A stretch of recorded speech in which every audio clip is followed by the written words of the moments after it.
अस्सलाम वालेकुम। अच्छा जी, आज की जो हमारी क्लास है, कल हमने पढ़ा था सपोर्ट एंड रेजिस्टेंस के बारे में। सपोर्ट एंड रेजिस्टेंस के बारे में ये आपको बताया था कि ये कहने सुनने में एक बिल्कुल बेसिक कॉन्सेप्ट है, लेकिन बेसिकली ट्रेडिंग इसी पे चल रही होती है। यही चीज़ें एडवांस हुई हैं। अ, जैसे एक इर्तिका का अमल होता है ना हर चीज़ में, वही इर्तिका का अमल जब ट्रेडिंग में चलता है तो सपोर्ट रेजिस्टेंस के साथ बहुत सी चीज़ें जुड़ गई हैं, कुछ इंडिकेटर्स जुड़ गए हैं, कुछ एडवांस टेक्निक्स जुड़ गई हैं, लेकिन बेसिकली काम वही है।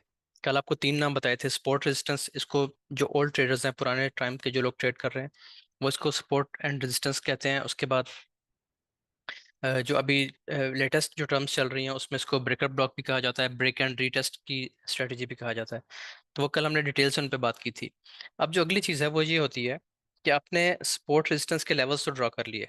फॉर एग्जांपल अगर आज हम देखते हैं तो हमारे पास ये एक सपोर्ट बनी हुई है। सपोर्ट जो है ना उसको आपने ड्रॉ करना होता है रेक्टेंगल से। एक चीज़ मैंने आपको कल बताई थी कि जब हम किसी जगह से बाइंग या सेलिंग करेंगे तो हम बेसिकली इस तरह की लाइंस लगाते हैं। ठीक है, ऐसी लाइंस के टच पे या इसके ब्रेकआउट पे या इसकी रिजेक्शन पे यहीं से बाइंग होती है, यहीं से सेलिंग होती है। तो हम जोन्स का काम बहुत ज़्यादा नहीं करेंगे, बहुत बड़े बड़े जोन्स नहीं लगाएंगे, लेकिन जोन्स लगाना ज़रूरी है क्योंकि हमें ऑर्डर ब्लॉक और एफईजी पे भी काम करना है जो हम आगे चल के पढ़ेंगे। तो बेसिकली आपने करना यह है कि जब भी कोई सपोर्ट रेजिस्टेंस का लेवल आए तो आपको पता होना चाहिए कि आपने कितना बड़ा जोन मार्क करना है। अभी कैसे पता चलेगा कि जोन कितना बड़ा होना चाहिए? ये जोन है एक। ठीक है, जोन्स की कैलकुलेशन आप कैसे करेंगे, उसकी मेजरमेंट कैसे करेंगे? जाहिर है वो इस मैयर से होगी और पिप्स काउंट की सूरत में होगी। जैसे मैंने ये जोन मार्क किया है तो ये 182 पॉइंट्स यानी तकरीबन 18 पिप्स, 18.2 पिप्स का ये हमारा एक जोन लगा। अब आपने देखना यह है कि क्या ये जोन वैलिड है इस हिसाब से, 30 मिनट्स के टाइम फ्रेम के हिसाब से। तो पहले मैं आपको रेंज बताऊंगा कि किस टाइम फ्रेम का जोन कितना होना चाहिए। अब आप देखें, अगर 1 मिनट का हम कोई जोन ड्रा करते हैं, मैं 1 मिनट पे चार्ट को लेके जा रहा हूँ। ये 1 मिनट का जोन जो भी 30 मिनट्स का लगाया है ना, ये 1 मिनट पे शो हो रहा है इस वक्त, वही सेम जोन है। लेकिन 1 मिनट पे, 1 मिनट के हिसाब से भी ये ठीक है, ये एक अच्छा जोन है।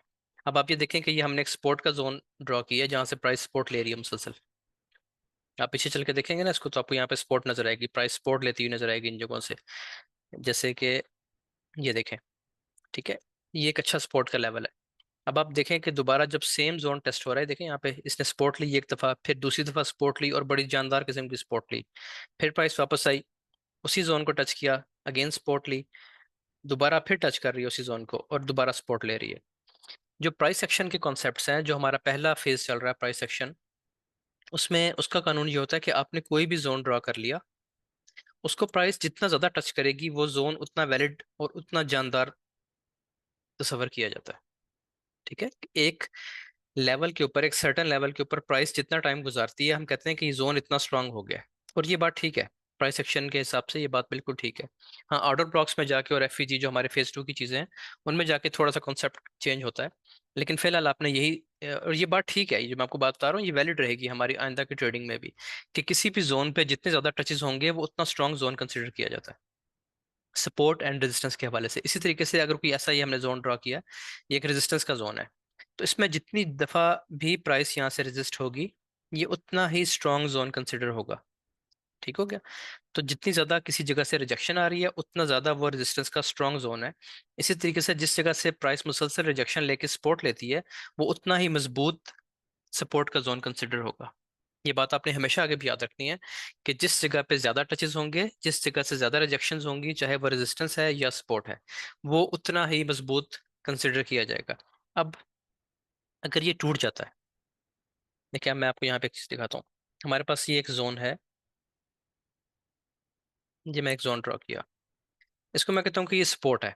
आमतौर पे जो सपोर्ट के जोन्स होते हैं, बल्कि मैं आपको कलर भी साथ डिफाइन कर दूं, अगर आप चार्ट देखते हैं ना, आप किसी रैंडम पर्सन का चार्ट देख लेते हैं और उसने ये चीजें ड्रॉ की हुई हैं, किसी जगह पे इस तरह का ग्रे कलर का चार्ट है, किसी जगह पे ग्रीन है और किसी जगह पे रेड है, ऐसे। तो आम तौर पे ये इस तरह लिया जाता है। आपको पूछने की जरूरत नहीं पड़ेगी, अगर वो उन्होंने इस तरह कलरिंग की हुई है आपको पूछने की जरूरत नहीं पड़ेगी। उसकी वजह ये होती है कि नॉर्मली लोग जो स्पोर्ट के जोन्स होते हैं उनको ग्रीन रखते हैं। ठीक है, ग्रीन क्यों क्यों रखते हैं? उसकी वजह यह है कि देखें, जो बुलिश कैंडल्स हैं उनका कलर देखें ना क्या है बाय डिफॉल्ट, बुलिश कैंडल्स का कलर ग्रीन है। तो इसलिए जो बुलिश जोन्स होते हैं जहां से प्राइस उठती है उनके उनको आमतौर पे ग्रीन मार्क किया जाता है कि प्राइस इस जगह से रिजेक्शन लेगी, ये स्पोर्ट जोन है, स्पोर्ट जोन के लिए एक सिंबल है ग्रीन। इसी तरीके से जब प्राइस ऊपर जाती है और हम जो रेड जोन्स होते हैं वो हम एज अ रेजिस्टेंस काउंट करते हैं कि ये रेजिस्टेंस है, यहाँ से प्राइस बीरिश हो सकती है। क्यों उसको रेड रखते हैं? क्योंकि बाय डिफॉल्ट जब आप देखते हैं तो कैंडल्स का कलर, बीरिश कैंडल्स का कलर रेड है, इसलिए बाय डिफॉल्ट इस जोन को हम रेड कलर देते हैं। उसके अलावा मेरे चार्ट पे कुछ ग्रे जोन्स होते हैं। ग्रे जोन, अच्छा मैं आपको अपने चार्ट को इसलिए बता रहा हूँ कि नेक्स्ट जो मंथ्स होंगे और जो ईयर्स होंगे या डेज होंगे उसमें आपने ज़ाहिर है मेरा चार्ट देखना है रोज डेली लाइफ पे। उसमें ये होगा कि जिनको मैं कलर कर देता हूँ ना, जैसे ये एक रेड कलर है, तो इसका मतलब ये होगा कि ये एक हाई प्रोबेबिलिटी सेलिंग जोन है। आपने खुद से उस चीज़ को समझ लेना है, मुझे बार बार बताने की जरूरत नहीं पड़ेगी। इसी तरीके से अगर मैं इसको ग्रीन कर रहा हूँ इसका मतलब है कि वो एक हाई प्रोबेबिलिटी बाइंग जोन है, यहाँ से प्राइस उठ सकती है। अगर मैं उसको ग्रे मार्क कर रहा हूँ, ग्रे कलर भी करता हूँ मैं अक्सर, ज्यादा मेरा ग्रे कलर होता है, तो इसका मतलब आपने ये लेना है कि इस जगह पे आपको वॉल्यूम कंफर्मेशन चाहिए। अगर वॉल्यूम कंफर्मेशन यानी ये ग्रे जोन है हमारा, अभी कुछ कंफर्म नहीं है इस जगह पे, प्राइस यहाँ पे आती है, वॉल्यूम कंफर्मेशन नीचे मिलती है जो भी आपने पढ़नी है, वॉल्यूम कंफर्मेशन मिलती है तो आप यहाँ से बाय कर सकते हैं। ठीक है। या इस जगह पे प्राइस जाती है, वॉल्यूम कंफर्मेशन मिलती है सेल की, तो आप यहाँ से सेल कर सकते हैं। तो इस तरीके से आपको ग्रे जोन भी मिलेंगे चार्ट पे, ग्रीन भी मिलेंगे और रेड भी मिलेंगे। फिलहाल अगर आप देखें तो मेरे चार्ट पे जो जोन्स बने हुए हैं बड़े टाइम फ्रेम पे, उसमें ज्यादातर ग्रे हैं, मैं ज्यादा ग्रे ही रखता हूँ। ठीक है, लेकिन मेरा ख्याल है कि 15 मिनट में मैंने एक रेड जोन भी मार्क किया हुआ है। जो चीज़ आज हमने पढ़नी है बेसिकली वो ये है, जो चीज़ हमने पढ़नी है बेसिकली चीज़ वो ये है कि हमें कितनी रेंज का जोन मार्क करना है, किस टाइम फ्रेम पे कितनी रेंज का जोन मार्क करना है, और ये बहुत इंपॉर्टेंट चीज़ है। ये देखें, ये ऊपर आपको शो हो रहा है, ये मैंने 30 मिनट की विजिबिलिटी पे रखा हुआ है। इसकी आप सेटिंग में जाते हैं ना किसी भी जोन की, इसकी आप सेटिंग में जाएंगे, विजिबिलिटी पे जाएंगे, तो ये आपको पूछता है कि किस टाइम फ्रेम पे शो हो। तो मैंने इसको किया हुआ सेट कि 15 मिनट से ऊपर ऊपर के टाइम फ्रेम पे ये जोन हमें शो हो, इससे नीचे पे शो ना हो। अगर मैं इसको 1 मिनट कर दूंगा तो ये 1 मिनट से शो होना स्टार्ट हो जाएगा। तो ये 30 मिनट्स पे स्टार्ट हो रहा है। ये मैंने क्यों मार्क किया हुआ, बल्कि इसको मुझे 15 मिनट्स पे करना चाहिए। हाँ 15 पे ही है, ठीक है। 15 पे इसलिए है क्योंकि यहाँ पे 15 मिनट का ऑर्डर ब्लॉक है। ठीक है, ये देखिए 15 पे शो हो रहा है, तो ये इसका मतलब क्या है कि ये हाई प्रोबेबिलिटी जोन है। ऑर्डर ब्लॉक नहीं पढ़ा रहा मैं, बता ये रहा हूँ कि इस रेड कलर का होने का मतलब ये है कि एक हाई प्रोबेबिलिटी सप्लाई जोन है, प्राइस यहाँ से रिजेक्ट हो सकती है। ना भी इसको यहाँ से रिजेक्ट होने के बाद बेशक इसको ब्रेक कर जाए, लेकिन एक दफा आपको यहाँ से ट्रेड जरूर मिलेगी। ये था हमारे पास ग्रे कलर का जोन। ग्रे कलर के जोन का मतलब ये होता है कि यहाँ से आपको वॉल्यूम कंफर्मेशन चाहिए सेल करने के लिए, तो यहाँ से अगर आपको मिलती है तो आप सेल कर दें। ये ग्रे कलर का जोन अच्छा जोन है, यहाँ से बाइंग कंफर्मेशन मिलती है, बाय कर लें। तो ये तरीकाकार होता है, जोन इसलिए लगाए जाते हैं। अब हम आ जाते हैं टाइम रेंज पे। देखिए आपके पास जो टाइम फ्रेम्स ऊपर शो हो रहे हैं ये सब ऐसे टाइम फ्रेम्स हैं कि जो बहुत इंपॉर्टेंट है। ठीक है, 1 मिनट 2 मिनट इस चार्ट पे शो नहीं होता, वो पेड वर्जन में है। 3 मिनट, 5 मिनट्स, 15 मिनट्स, हमारा जो मोस्टली टाइम गुजरता है वो इन टाइम फ्रेम्स पे गुजरता है। यूएस सेशन में जब एनवाई सेशन स्टार्ट होता है तो हम इसमें रहते हैं मोस्टली। साथ साथ कभी कभार M30 और H1 चेक होता है। दिन में एक दफा H4 और या डे 1 डेली, ये दिन में एक दफा चेक करना काफी रहता है। आप H1 से नीचे नीचे रहें, H1 को साथ साथ कभी कभार नजर लगा लें, और बाकी जो है वो आप M30 से नीचे नीचे, M15, M5, इस क्योंकि आपको ट्रेड छोटे टाइम फ्रेम में मिलनी है। लेवल आप बड़े टाइम फ्रेम के लगा लेंगे, लेवल मार्किंग अभी हमने सीखनी है, लेकिन लेवल लगाने के बाद ट्रेडिंग आप छोटे टाइम फ्रेम में जाके करते हैं। अच्छा, अब हम इसको ऐसे करते हैं कि टाइम फ्रेम्स यहाँ पे लिख लेते हैं। देखिए सबसे पहला टाइम फ्रेम जो है वो है 1 मिनट। 1 मिनट की जो रेंज होती है ना, टारगेट रेंज से मुराद ये है कि अगर आपको 1 मिनट का ट्रेड सेटअप मिल गया है, ये बहुत इंपॉर्टेंट बात है जो आप में से हर शख्स को जुबानी याद होनी चाहिए। ये टाइम फ्रेम्स जो मैं लिखने लगा हूँ ना, ये चीज़ आपको जुबानी याद रहनी चाहिए, हर वक्त आपके फिंगर टिप्स पे हो, तब आप इससे फायदा उठा सकेंगे। इस चीज़ को हम डिटेल से पढ़ेंगे अपने फेज 4 में, जब हम रिस्क मैनेजमेंट और ट्रेड मैनेजमेंट पे बात करेंगे उसमें हम डिटेल से पढ़ लेंगे इसको। लेकिन फिलहाल क्योंकि यहाँ भी जरूरी है आपको पता हो ना कि आपने जो आपने जोन मार्क किया है वो ठीक भी है कि नहीं, वैलिड भी है कि नहीं। 1 मिनट पे अगर आपने ट्रेड कर ली 1 मिनट की कैंडल पे, तो उसका जो टारगेट है ना वो मैक्सिमम 15 पिप्स होता है। अब ये 15 पिप्स का मतलब ये नहीं है कि 15 पिप्स के बाद हमेशा प्राइस नीचे आ जाती है। फॉर एग्जाम्पल आपने इस जोन से बाय कर लिया, हमारे पास ये एक जोन है, ये इस जोन से प्राइस नीचे आती है, हमने यहाँ से बाय कर लिया। अब ये 1 मिनट का टाइम फ्रेम है, ऊपर ये टाइम फ्रेम चल रहा है 1 मिनट का। यहाँ से जब हम बाय करेंगे ना इसको, तो हमारा टारगेट मैक्सिमम मैक्सिमम 15 पिप्स होना चाहिए। यहाँ पे आके हमें मेजर प्रॉफिट बुकिंग करनी है, एक अच्छी प्रॉफिट बुकिंग करनी है। ठीक है, अपना प्रॉफिट निकाल लें मार्केट से। कितना निकालेंगे? सारा नहीं, 80% बुक कर लें। आज अगर आप में से कुछ लोग हैं जो डिस्कॉर्ड पे आए हुए हैं पहले से ना, जो ऐसे हैं ना, जो पुराने ट्रेडर्स हैं, जिन्होंने आते ही असाइनमेंट्स कर दी थी, वो हैं डिस्कॉर्ड पे।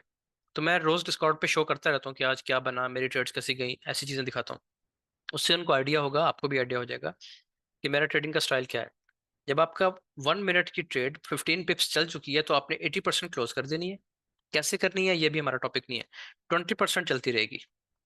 वो 20% क्यों चलती रहेगी?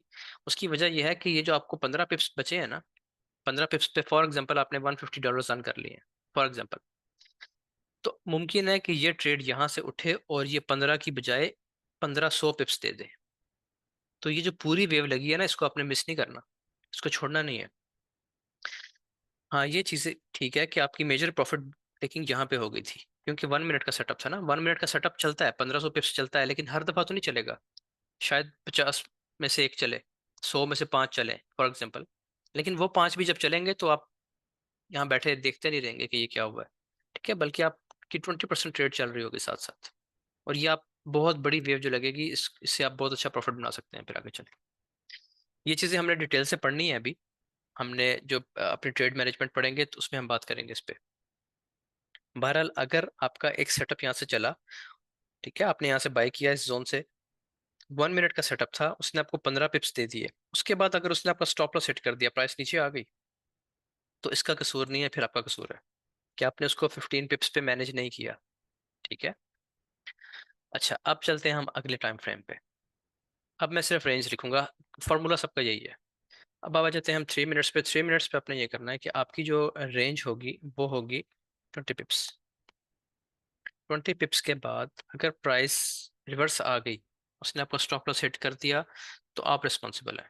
ठीक है, ट्रेड का कोई सेटअप का कसूर नहीं है, आपकी स्ट्रेटजी का कोई कसूर नहीं है। 3 मिनट के सेटअप पे अगर आपको 25 पिप्स 20 पिप्स आ रहे हैं, प्रॉफिट टेकिंग करें, मेजर प्रॉफिट टेकिंग, बाकी ट्रेड को होल्ड पे रखें। अच्छा, 1 मिनट में पिप्स कैलकुलेशन, एमएसआई पिप्स कैलकुलेशन जो है ना, ये मैं पढ़ा चुका हूँ, आपने रिकॉर्डिंग्स नहीं देखी मेरे ख्याल से। वीडियोस ऑफ कर दें सब लोग, ठीक है जी, क्योंकि वीडियोस की वजह से मैंने तो उसको नीचे किया हुआ है, लेकिन डिस्ट्रक्शन होती है बाकी लोगों को। अच्छा, आगे चलें। 3 मिनट्स के बाद, अब ये मैं वो टाइम फ्रेम्स लिख रहा हूँ जिसपे हम रोज ट्रेड करते हैं। अब देखें, मैं भी इन्हीं टाइम फ्रेम्स पे करता हूँ। आज भी हमने 1 मिनट पे भी ट्रेड किया, 5 मिनट पे भी किया। 5 मिनट पे हमें मिले 45 पिप्स, लेकिन 5 मिनट की जो रेंज है वो 30 पिप्स है। ठीक है, 5 मिनट का जो सेटअप है वो आपको 30 पिप्स देगा, जरूर देगा। लेकिन ये 30 पिप्स 3000 पिप्स भी हो सकते हैं, 300 भी हो सकते हैं। ठीक है, 350 पिप्स भी हो सकते हैं। तो आपने क्या करना है, 30 पिप्स में अपना रिस्क, मैं आपको इसकी एग्जांपल देता हूँ। देखिए, मैंने कल भी आपको एक हाउसिंग सोसाइटी की मिसाल इसलिए दी थी क्योंकि चलो एक ऐसा ना बड़ा काम है, लोग उसमें इन्वेस्ट करना चाहते हैं। आजकल तो नहीं है, लेकिन बहरहाल होता रहता है उसमें काम। अब आप ये देखें, एक शख्स है, उसने एक सोसाइटी में 50 प्लॉट्स लिए। 50 फाइल्स हैं उसके पास, 50 फाइल्स। ठीक है, लोग फाइल्स लेते हैं सोसाइटीज में। अच्छा, अब होता क्या है कि उसने एक फाइल ली है 10 लाख रुपए के हिसाब से। ठीक है जी, 10 लाख की एक फाइल उसने ले ली, 50 फाइल्स ले ली। अब होता यह है, बल्कि आप ये समझे कि उसने 10 लाख रुपए की एक फाइल ली। रेट्स बढ़ते हैं, रेट्स बढ़ते बढ़ते रेट चला जाता है 40 लाख पे। वो क्या करता है कि इन 50 फाइल्स में से इस रेट पे जाके 30 फाइल सेल कर देता है।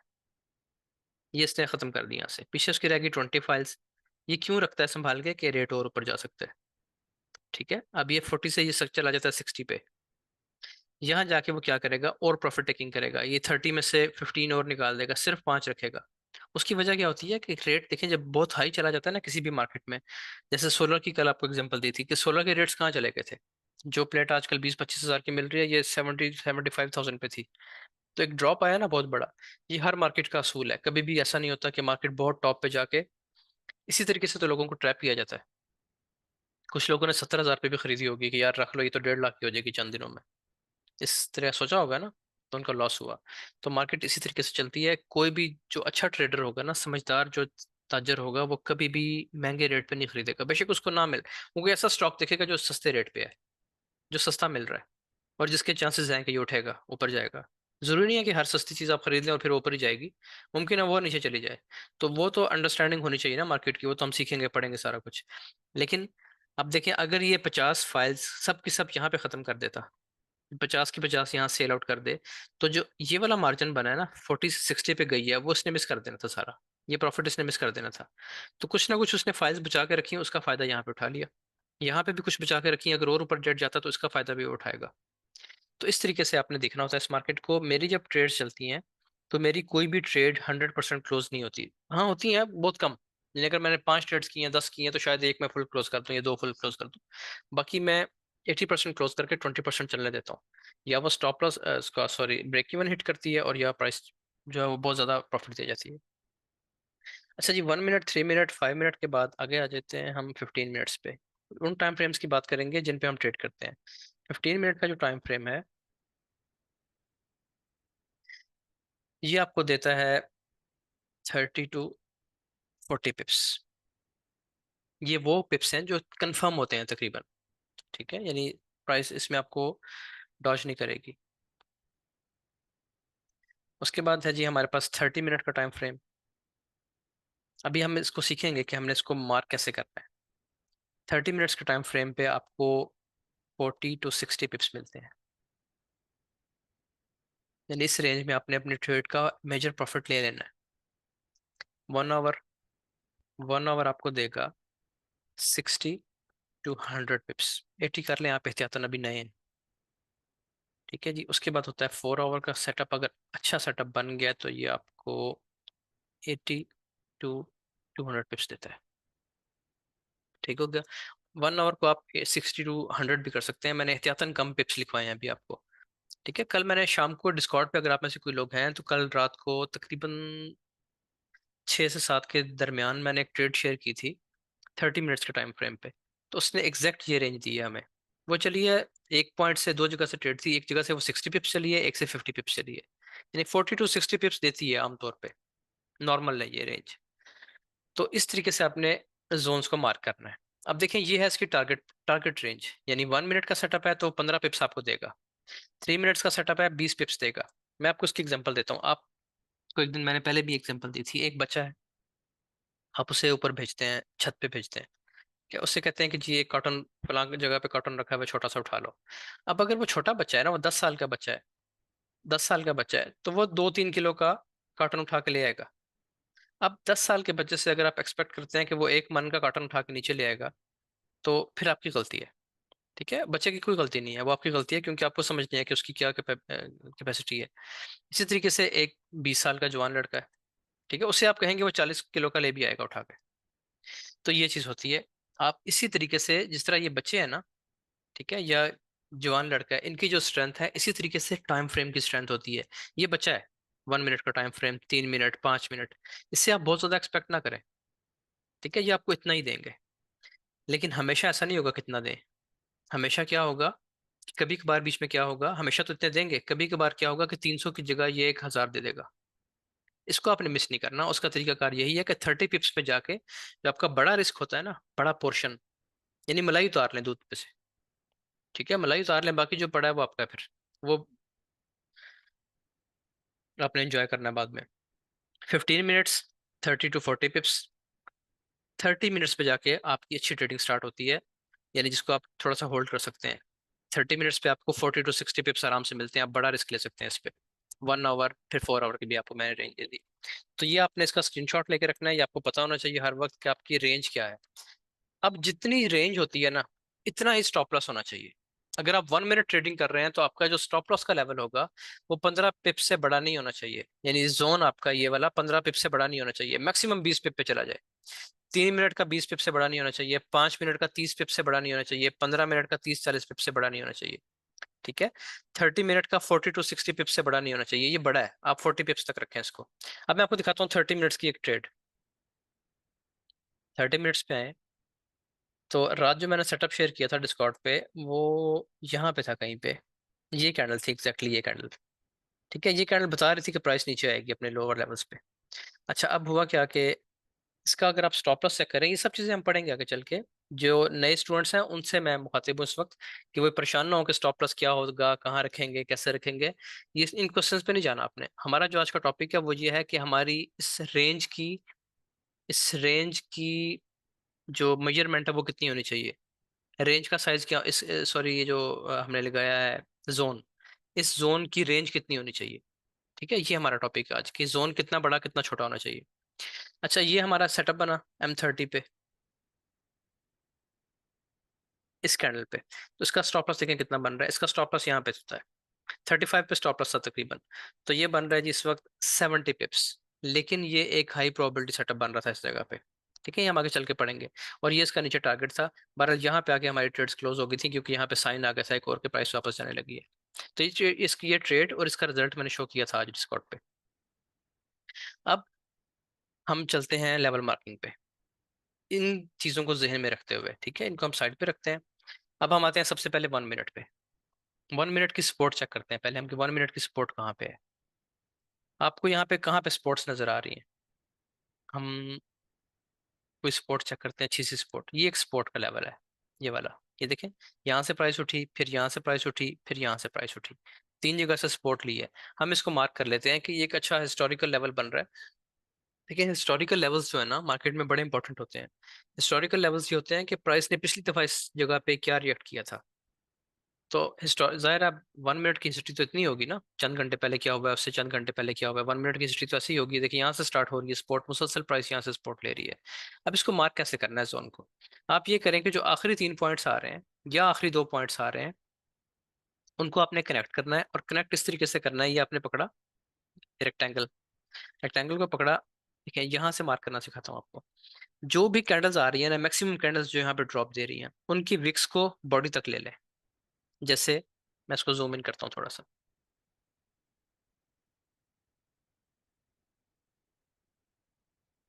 ये देखें अब यहाँ पे, अब इस जोन में ना सबसे नीचे जो डीप जोन आ रहा है इसका, इस डीप जोन में एक ये कैंडल है, फिर ये कैंडल है, और फिर ये कैंडल है। अब इन तीन कैंडल्स को हम इस तरीके से कनेक्ट कर लेंगे कि जो डीपेस्ट विक आ रही है इसको पकड़ लेते हैं यहाँ से, और जो हाईएस्ट बॉडी आ रही है इसको पकड़ लेते हैं। यहाँ तक भी ठीक है। और अगर आप सिर्फ विक्स टू बॉडी जाएं, यानी इस विक से लेके बस जहाँ तक बॉडी स्टार्ट हो रही है, तो भी ठीक है। इसको मैं मार्क करता हूँ यहाँ पे, आप ये देखें।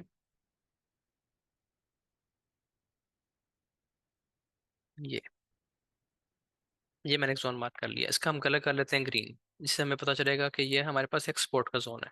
ठीक हो गया। अब ये मैंने मार्क कर लिया, इसको हम आगे लेके चलते हैं। इसको आप ड्रैग कर लें आगे, आगे ले जाए। तो ये देखें कैसे सपोर्ट लिया उसने, सेम एग्जैक्ट उसी जगह से। पहले एक दफा आई है बीच में, ठीक है, लेकिन एग्जैक्ट उसी का उसने टच नहीं किया। इसकी वजूहत हम पढ़ेंगे आगे चल के, अक्सर ऐसा होता है। आप ये देखें एग्जैक्ट सेम सपोर्ट को उसने टच किया और यहाँ से ऊपर उठ गई। अब आप इसको, इसका साइज कर लें कि इसके कितने पिप्स बन रहे हैं।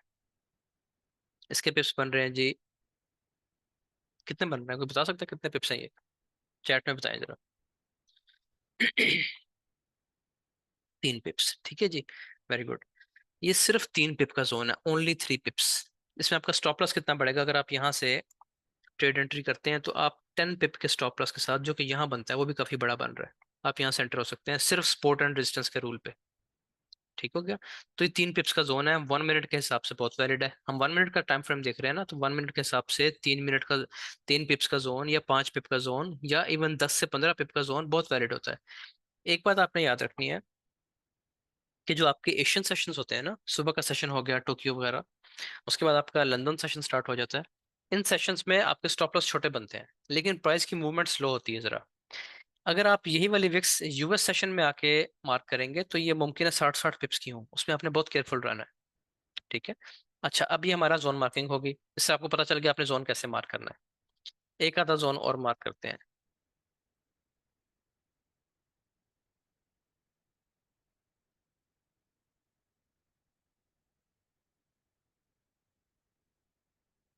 अब देखिए यहाँ पे ना हमारे पास ये एक सपोर्ट थी, ये एक अच्छा सपोर्ट का लेवल था।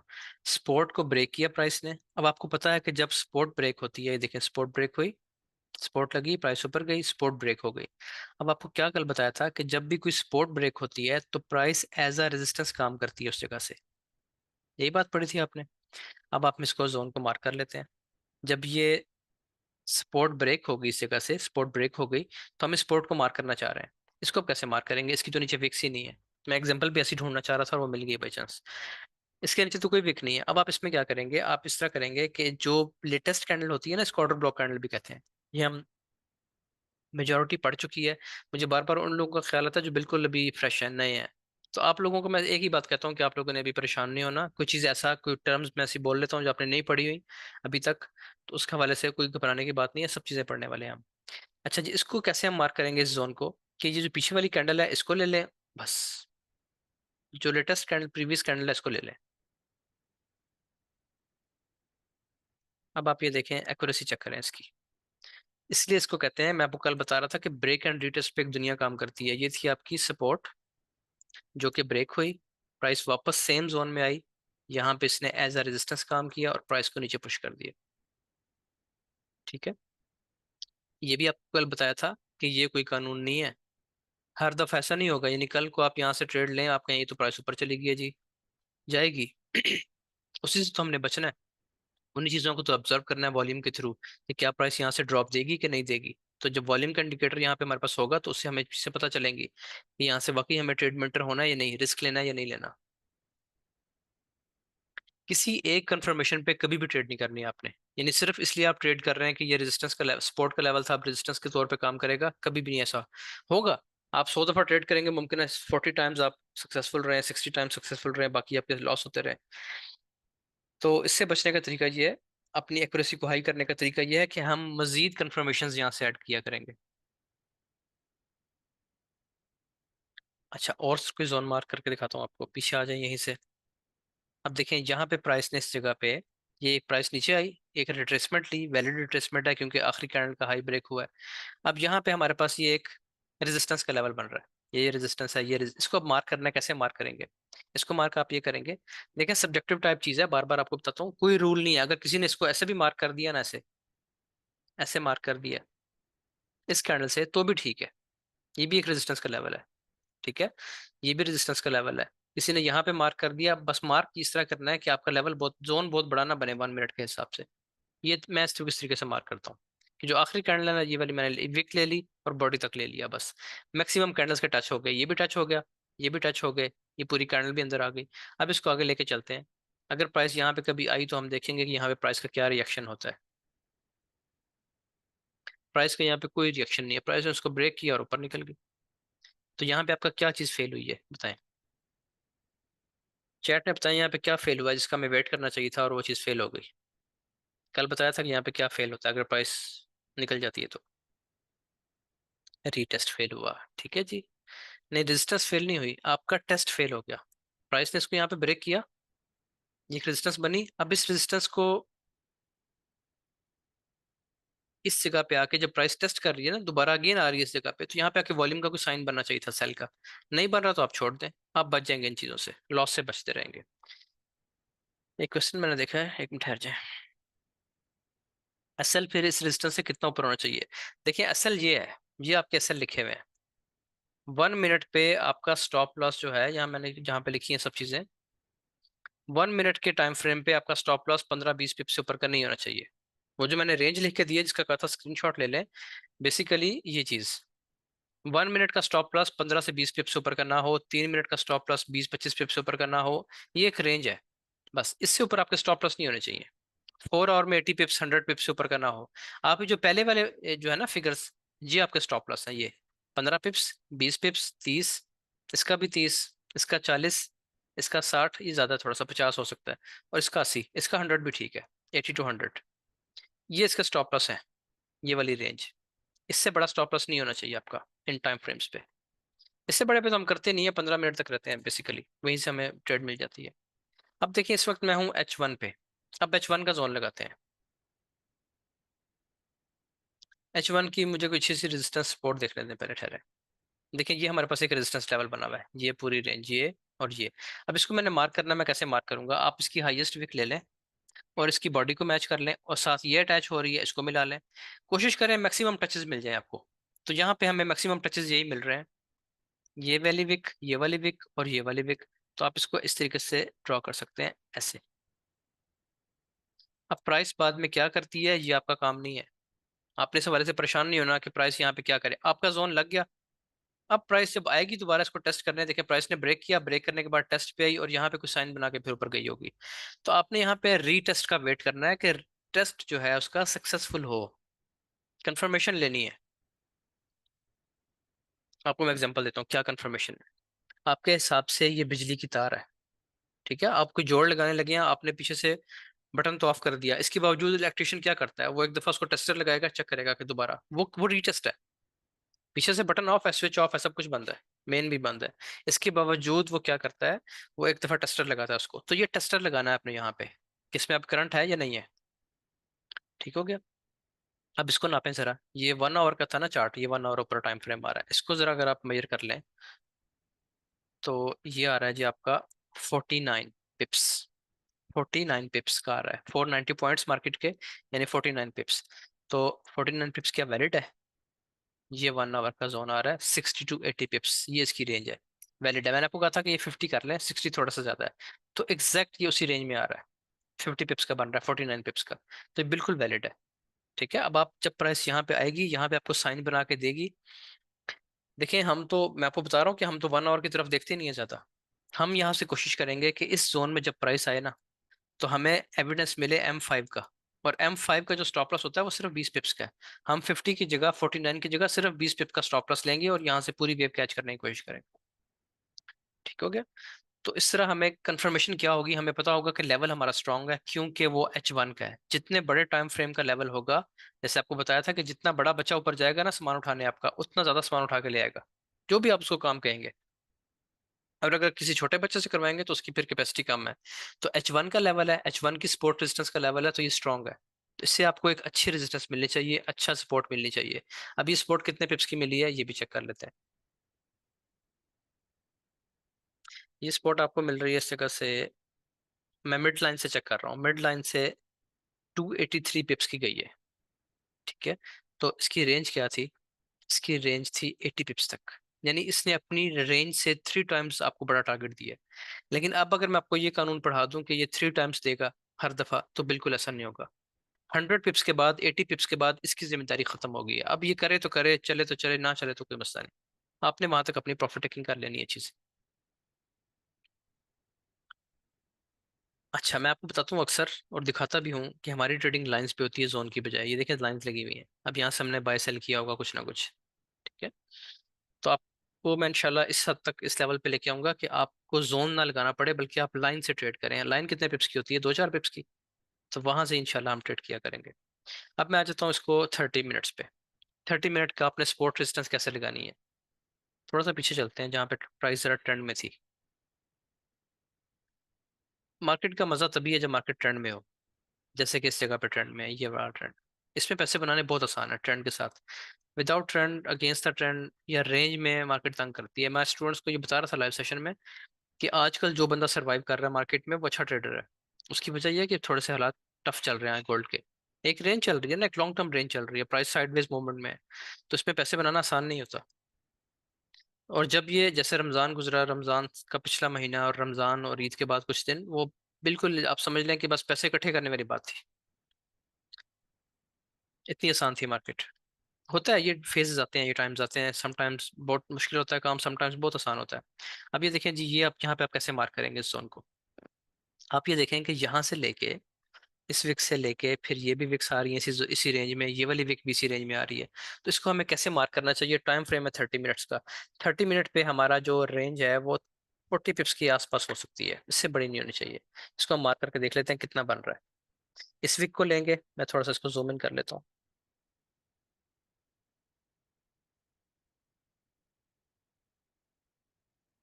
अब देखें जी, यहाँ से रेक्टेंगल ली, इस विक को पकड़ लें, इसको पकड़ लें, इसको पकड़ लें, यहाँ से इन दोनों में से किसी एक को ले लेते हैं, चलें। टच टच भी हो जाए तो बहुत है, ये टच हो गई हैं दोनों। ठीक है, आगे चलते हैं।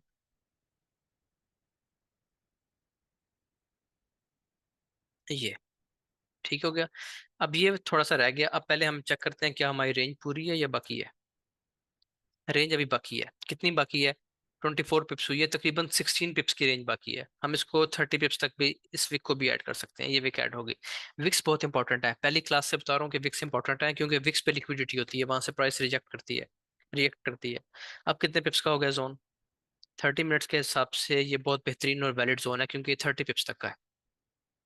अभी भी प्राइस यहाँ पे नहीं आई, देखें, इसको टच किए बगैर उठ गई है, लेकिन हम इसको भी नहीं छोड़ेंगे। ठीक है, यानी हमारा जोन लग गया ना। अब मैं आपको क्या बता रहा हूँ कि सपोर्ट रेजिस्टेंस जो है वो बेसिक बेसिक चीज है बिल्कुल।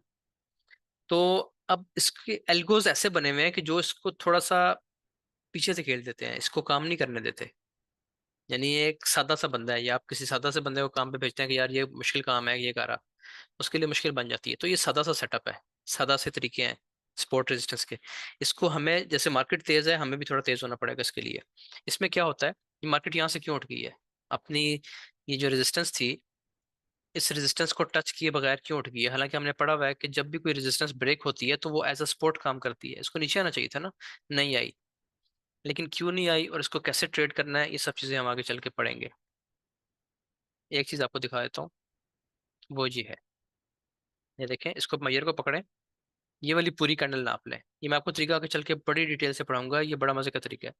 मैंने कौन सी कैंडल को नापा है? इस पूरी कैंडल को, बड़ी कैंडल को। इसकी 50% की लाइन कहाँ पे आ रही है? ये आ रही है।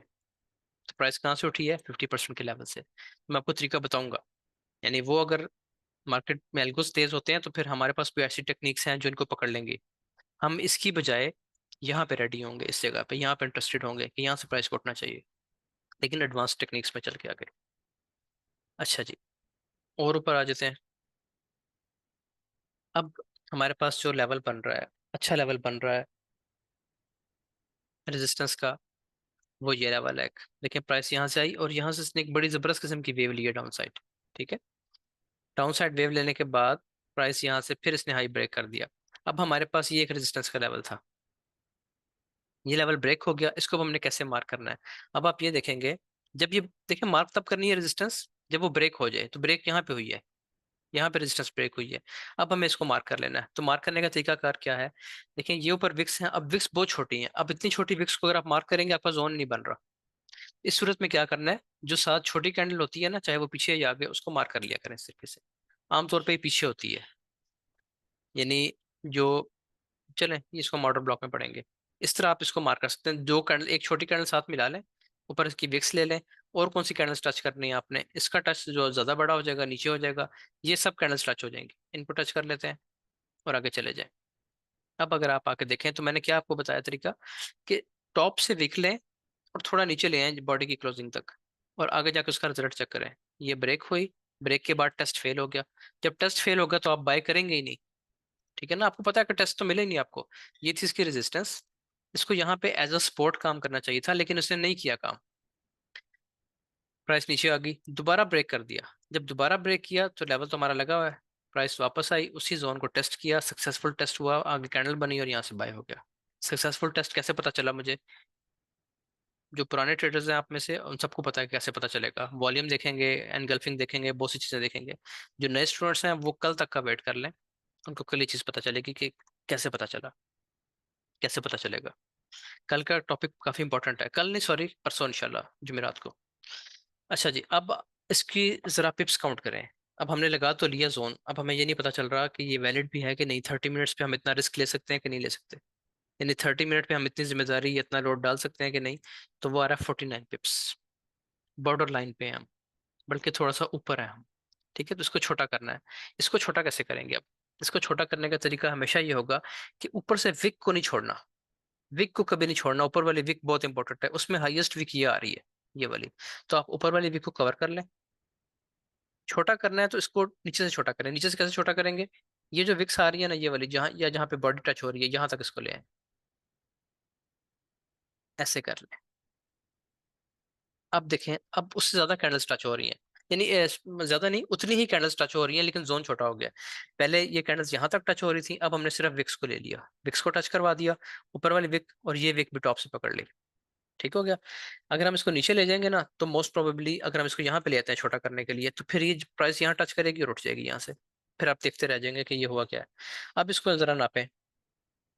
जोन बड़ा नहीं करना आपने, आपने एडजस्टमेंट करनी है, इसको फिल्टर कर लेना है। रिफाइन कर लेना है अब 41 पिप्स। अब बेहतरीन है। ठीक है, इतना लगा रहने दे। 30 पिप्स का इतना, 30 मिनट के चार्ट का इतना है। इसका हक बनता है इतना कि आप इसको इतना मार्जिन दें 30 पिप्स का। तो अब देखिए इसने और अच्छे तरीके से इसको टच किया और मिड लाइन से प्राइस उठ गई है। अब हमारे पास अगेन दोबारा ये रेजिस्टेंस आ रही है, अब इसको मार्क करना है हमने। इस रेजिस्टेंस को मार्क करना है, दोबारा इसके ऊपर आ जाए। ये वाली विक्स ले ली। ठीक है, ये वाली ये सब कैंडल्स टच हो रही हैं, इसको भी छोटा रखें बेशक। और ये देखें, छोटा करने का फायदा ये होगा, आपका रिस्क छोटा बनेगा, रिस्क कम हो जाएगा। ये टच हो रहा है, ये टच हो रहा है। ये कुछ कैंडल्स रहती हैं, आप चाहें तो इनको थोड़ा सा नीचे कर लेंगे हम अपने साइज के हिसाब से। ये दो कैंडल्स भी आ गए। जितने ज्यादा टचेस होंगे, इसकी क्या लॉजिक है, कोई बता सकता है कि इसकी क्या लॉजिक है, ज्यादा टचेस में क्यों ले रहा हूँ? ज्यादा टचेस लेने की क्या वजह है? स्ट्रांग होगा, बिल्कुल। मैंने आपको बताया कि रेजिस्टेंस और सपोर्ट का ये असूल है कि जितने ज्यादा टचेस वहां पे लगेंगे वो जोन इतना स्ट्रांग हो जाएगा। तो आप जब इस जगह पे एक ऐसी जगह ढूंढ लेंगे ना कि जिसपे मैक्सिमम टचेस आ रहे हैं, तो सबसे स्ट्रांग जोन वही है। अब इसको मैंने टच कर लिया, इसको मार्क कर लिया। मार्क करने के बाद अब मैं इसको नाप लेता हूँ कि ये कितने पिप्स में आ रहा है। मुझे इसको 40 पिप्स के अराउंड रखना है। ये आ रहा है 34 पिप्स, ये जो बिल्कुल परफेक्ट है। इसको आप आगे ले जाएं। आप हिस्ट्री में जाकर देखेंगे तो आपको सेम जगह से प्राइस नीचे आई है और आती है। मैंने आपको बताया कोई कानून नहीं है ये। लेकिन आपने तब तक यहाँ पे वेट करना है जब तक आपको यहाँ पे एक अच्छा टेस्ट नहीं मिल जाएगा। टेस्ट आपको कैसे मिलेगा? 30 मिनट में नहीं मिलेगा। आप वो हम ट्रेड मैनेजमेंट में जाके पढ़ेंगे। जब 30 मिनट्स के रेंज में प्राइस आ गई है, इस जोन में आ गई है, हम फौरन शिफ्ट कर जाएंगे 3 मिनट्स 1 मिनट पे। फौरन से एविडेंस ढूंढेंगे, जैसे ही एविडेंस मिलेगा बाय कर लेंगे। हमें इतना बड़ा जोन सिर्फ लगाना इसलिए पड़ रहा है कि हमें पता हो कि ट्रेड यहाँ से मिलनी है। मैंने आपको कल एक एग्जांपल दी थी कि ये एक बस स्टेशन है और मेरा यहाँ पे घर है। ठीक है जी। अब मैंने इस शहर से, अपने शहर से एक दूसरे दूर के शहर जाना है। तो मुझे यही नहीं पता कि मेरा जो शहर है ये, या ये पूरा शहर है, इसमें बस स्टेशन कहाँ पे है। ठीक है, तो मैं ढूंढता फिरूंगा ना, इधर जाके गाड़ी ढूंढता रहूंगा, इधर जाके गाड़ी ढूंढूंगा। फिर तक मुझे नहीं पता चलेगा। अगर मैं स्टेशन पे पहुंच गया तो यहाँ से मेरे लिए फिर जाना बहुत आसान है। ठीक है, इसी तरीके से अगर आप तुक्के लगाते रहेंगे ना सारा दिन कि यहाँ से बाय, यहाँ से सेल, यहाँ से बाय, यहाँ से सेल, तो आप कभी भी प्रॉफिट नहीं बना सकेंगे। बनेगा प्रॉफिट, वॉश आउट हो जाएगा। फिर बनेगा, फिर निकल जाएगा। कभी बचा रहे होंगे और ज्यादातर उजाड़ रहे होंगे। अगर आप लेवल मार्किंग अच्छी सी कर लेते हैं, अभी तो लेवल मार्किंग का 1% भी हमने नहीं पढ़ा। ये सिर्फ आपको सपोर्ट रेजिस्टेंस बता रहा हूँ। लेवल मार्किंग हम इस तरीके से पढ़ेंगे कि एग्जैक्ट आपको पता होगा कि इस लाइन से प्राइस ने उठना है और इस लाइन से गिरना है, इंशाल्लाह इतनी एक्यूरेसी के साथ करेंगे। अच्छा, ये लेवल मार्किंग हो गई। अब आपको यहाँ पे चाहिए एविडेंस। ठीक है, जैसे ही एविडेंस मिलेगा आप उसको, 30 मिनट का वेट नहीं करेंगे, आपकी एविडेंस भी 30 मिनट पे है, वो तो आप फिर करते करते बहुत टाइम गुजर जाएगा। आप एविडेंस लेंगे 1 मिनट में, 3 मिनट में, 5 मिनट में, जैसे ही बाय का एविडेंस आएगा आप बाय कर लेंगे। क्योंकि जिस जगह पे आप एविडेंस ढूंढ रहे थे वहीं पे आपको एविडेंस मिल गया। तो जैसे ही वहां पे उसी जोन में एविडेंस मिला तो अब कंफर्मेशन होगी कि प्राइस उठना है। अब मैंने आपको क्या बताया था कि 30 मिनट की रेंज कितनी है। 30 मिनट की ट्रेड आपको कितने पैसे, कितने पिप्स देगी? 30 मिनट की ट्रेड आपको देती है जी, चले पीछे नहीं जाते, 40 to 60 पिप्स देती है। आप अगर यहाँ सेंटर होते हैं मिड लाइन से, तो 40 to 60 पिप्स जो है वो आपके यहाँ पे पूरे हो रहे हैं। ये इतनी ट्रेड के बाद आपने आउट नहीं होना, ट्रेड क्लोज नहीं करनी। आपने क्या करना है, जैसे मैंने फाइलों की एग्जांपल दी थी, आपने एक अच्छी प्रॉफिट टेकिंग कर लेनी है। मैं आपको एक बात बताता हूँ। अगर आप एक अच्छे ट्रेडर है ना, आपको लेवल्स का पता है, आपको वैलिड लेवल्स का पता है।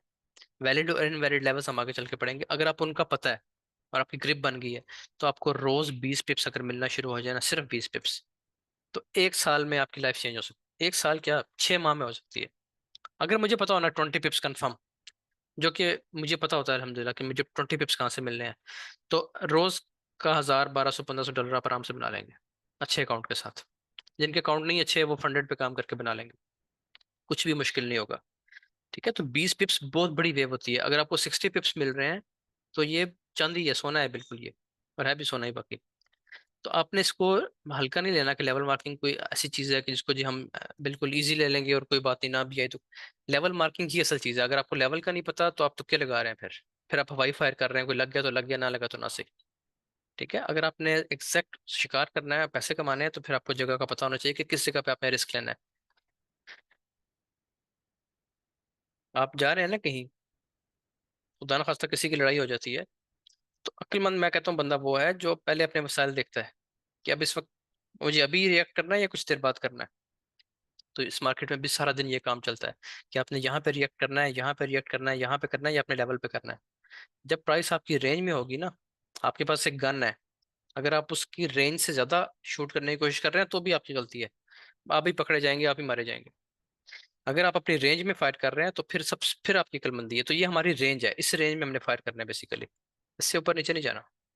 इससे ऊपर नीचे जाएंगे आपका अपना नुकसान होगा, बार बार होगा, एक दफा नहीं होगा। एक लेवल और मार्क कर लेते हैं, फिर मैं रिकॉर्डिंग को स्टॉप करता हूँ। सपोर्ट रेजिस्टेंस बहुत काम की चीज है, बहुत ज्यादा काम। ये देखें छोटा सा लेवल लगाता हूँ आपके सामने एक, ये देखें।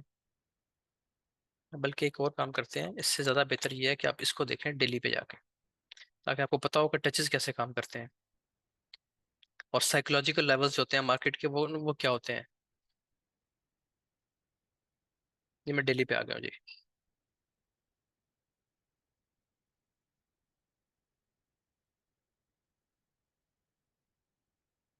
अब आप एक चीज नोट करें।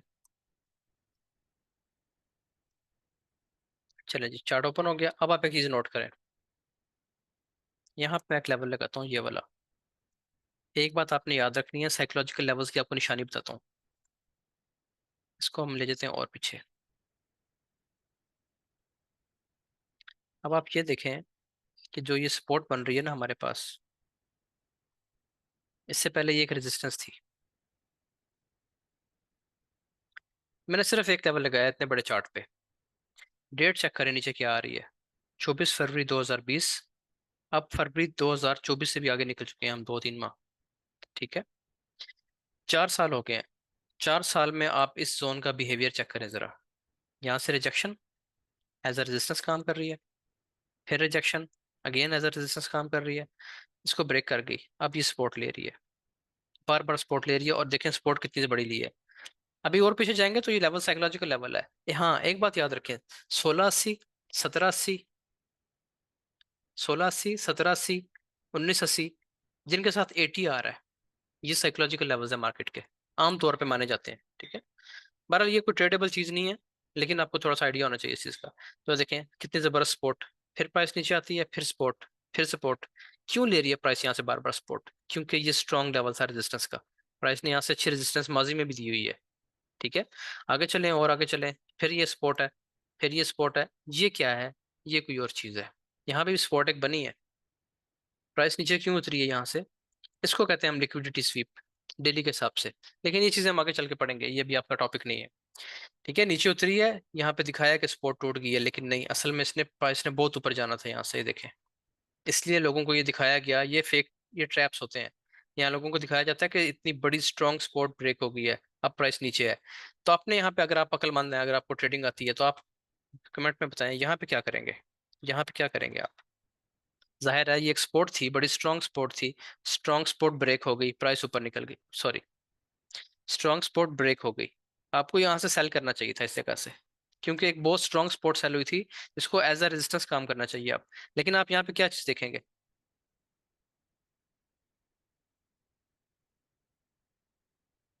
इसने ब्रेकआउट स्ट्रक्चर का है ना, आपका जो आप, चलिए मैं देख लेता हूँ ऐसे बार। टेस्ट देखेंगे, वॉल्यूम देखेंगे, वॉल्यूम वाले जवाब भी ठीक है, और रीटेस्ट देखेंगे। अभी आपने वॉल्यूम नहीं पढ़ा, इसलिए आप रीटेस्ट की बात करें। आप इस जगह पे आके रीटेस्ट करेंगे प्राइस को, कि क्या ये जो न्यूज आई थी कि ये ब्रेक हो गया, ये सच्ची है कि झूठी है। वो आपको बता रहा है कि ये झूठी है, प्राइस ऊपर निकल गई है, कोई टेस्ट नहीं हुआ, प्राइस फिर नीचे आ गई।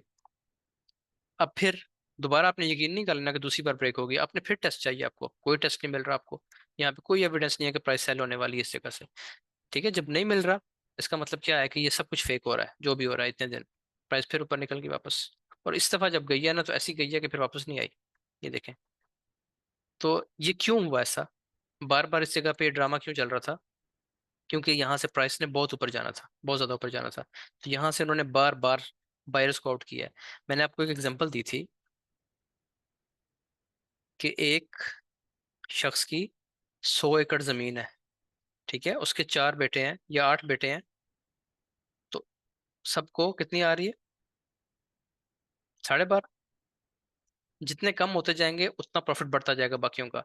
तो यहाँ पे क्या करते हैं, आप उनके भाई है ना, यहाँ पे प्रॉफिट में भाई बनते हैं, तो आपको मारते हैं, यहाँ पे कम करते हैं अपने भाई, सबको निकालते हैं, सबको मारते हैं यहाँ से। उसकी वजह क्या है? ताकि जब प्राइस इतनी ऊपर जाएगी, हजारों पिप्स उठेगी यहाँ से, तो प्रॉफिट के हिस्सेदार कम हो, जितने लोग यहाँ से बाय करेंगे वो सब प्रॉफिट के हिस्सेदार हैं। ठीक है, तो ये क्या करते हैं, वो यहाँ कोशिश करते हैं कि 8 की बजाय बस 2 रह जाए, ताकि दोनों को 50-50 एकड़ आ जाए। ये तरीका कार होता है, तो यहाँ पे ये स्ट्रेटेजी काम करती है। इससे बचने का तरीका, इसको चेक करने का तरीका, ये तो सिंपल सा है ना, आपको मैंने कहा रीटेस्ट चेक करें। ये कुछ भी नहीं है। जो चीजें हम पढ़ेंगे आगे चल के वो आपको बताएंगी, एक एक कैंडल बता देगी कि क्या होने वाला है। रिकॉर्डिंग को मैं यहाँ पे कर रहा हूँ स्टॉप। आपकी क्लास यहाँ पे कंप्लीट हो गई है, आपका सपोर्ट एंड रेजिस्टेंस का चैप्टर यहाँ पे क्लोज हो गया है, मुकम्मल हो गया है। अभी आपका फेज 1 चल रहा है। जब फेज 1 कंप्लीट होगा तो हम एक ही दफ़ा उसके असाइनमेंट्स देंगे, आपने उनको करना है। इसका असाइनमेंट का मतलब ये नहीं है कि मैं असाइनमेंट ना दूं तो आप ये समझें कि जी हमें काम ही कोई नहीं है, अब छुट्टी है। आपने बैठना है, सपोर्ट रेजिस्टेंस के लेवल्स ड्रॉ करने हैं, उनको पास रखें, बेशक मैं खुद भी चेक करूंगा और मैं आपसे अपलोड भी करवाऊंगा। तो जितना ज़्यादा काम करेंगे ना, मेरा कोई फ़ायदा नहीं है उसमें। मेरा फ़ायदा सिर्फ ये है कि चले मुझे खुशी होगी। बाकी अगर आप लोग इसको छोड़ देंगे, हाँ जी समझ आ गई है, और समझ आने के बाद छोड़ देंगे तो फिर नहीं आई समझ। जो समझ रहा है कि उसको समझ आ गई, उसे नहीं समझ आई। क्योंकि ये इतना छोटा काम नहीं है कि आपको एक दिन में समझ आ जाए। चलिए जी, रिकॉर्डिंग स्टॉप करते हैं। हाँ।